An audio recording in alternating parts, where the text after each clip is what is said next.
ഹരേ കൃഷ്ണ, ജയ ശ്രീ രാധരാധി. എൻ്റെ കൃഷ്ണതീർത്ഥൻ ചാനലിലേക്ക് എല്ലാ ഗോപിമാർക്കും സ്വാഗതം. ഇന്ന് ഞാൻ പറയാൻ പോകുന്നത് ഏകാദശിയാണ്. അതായത് മിഥുന മാസത്തിലെ ജൂൺ മാസത്തിലെ രണ്ടാമത്തെ ഏകാദശി വരുന്നത് ഈ മാസം 21-ാം തീയതിയാണ്. അപ്പോൾ 21-ാം തീയതി ഏകാദശിയാണ്. അപ്പോൾ 20-ാം തീയതി നമ്മൾ ഒരിക്കലെടുക്കുക.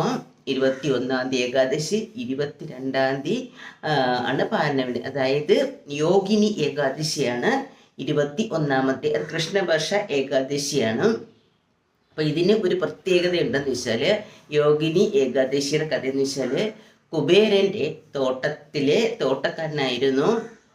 തോട്ടങ്ങളൊക്കെ നോക്കി നടത്തുന്ന ഹേമനാണ്. ഹേമൻ എന്നൊരാളാണ്. അപ്പോൾ ഈ ഹേമൻ എന്നും കുബേരന് പൂജക്കായിട്ട് പുഷ്പങ്ങൾ എത്തിച്ചു കൊടുക്കും. പക്ഷെ ഒരു ദിവസം താമസിച്ച് പുഷ്പങ്ങൾ എത്തിച്ചു കൊടുക്കാൻ അതിൽ കുപിതനായ കുബേരൻ ഹേമനെ ശപിക്കുകയാണ്. അപ്പം ഈ ശാപത്താൽ മനം നൊന്ത ഹേമൻ നേരെ പോയി മാർക്കണ്ഡേയ മഹർഷിയെ കാണുകയാണ്. അങ്ങനെ മാർക്കണ്ഡേയ മഹർഷിയാണ് കൃഷ്ണപക്ഷത്തിലെ മിഥുന മാസത്തിലെ യോഗിനി ഏകാദശി എടുക്കാൻ പറയുന്ന എല്ലാ ശാപ ദോഷങ്ങളും അങ്ങനെ മാറും. അങ്ങനെ കൃഷ്ണപക്ഷത്തിലെ യോഗിനി ഏകാദശിയാണ് ഈ മാസം 21-ാം തീയതി. അപ്പോൾ 21-ാം തീയതി ഏകാദശിയുടെ തലേ ദിവസം ഒരിക്കലെടുക്കുക.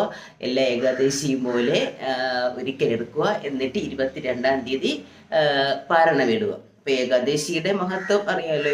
വ്രതങ്ങളിൽ ഏറ്റവും പ്രാധാന്യം ഏകാദശിയാണ്, പിന്നെ പ്രദോഷവുമാണ്. അപ്പോൾ ഏകാദശി ദിവസം രാവിലെ ഏകാദശി തുടങ്ങുന്ന ആ സമയം മുതൽ പിറ്റേ ദിവസം ഏകാദശി അവസാനിക്കുന്നത് വരെ നമുക്ക് ഉപവാസം അനുഷ്ഠിക്കാം. അപ്പോൾ ഉപവാസം എടുക്കാൻ പറ്റാത്തവർക്ക് പാലോ പഴങ്ങളോ എന്തെങ്കിലും ചെറിയ തരത്തിലുള്ള ആഹാരങ്ങൾ കഴിക്കുക. പിന്നെ ഉച്ചയ്ക്ക് ഉറക്കം പാടില്ല. കാരണം വ്രതങ്ങളിൽ ഒന്നിനും തന്നെ നമ്മൾ വ്രതങ്ങളെടുത്താൽ പകൽ ഉറക്കാൻ പാടില്ല. പിന്നെ അതിനുശേഷം പിറ്റേ ദിവസം അമ്പലങ്ങളിൽ പോയി നമുക്ക് പാരണ വിടാവുന്നതാണ്.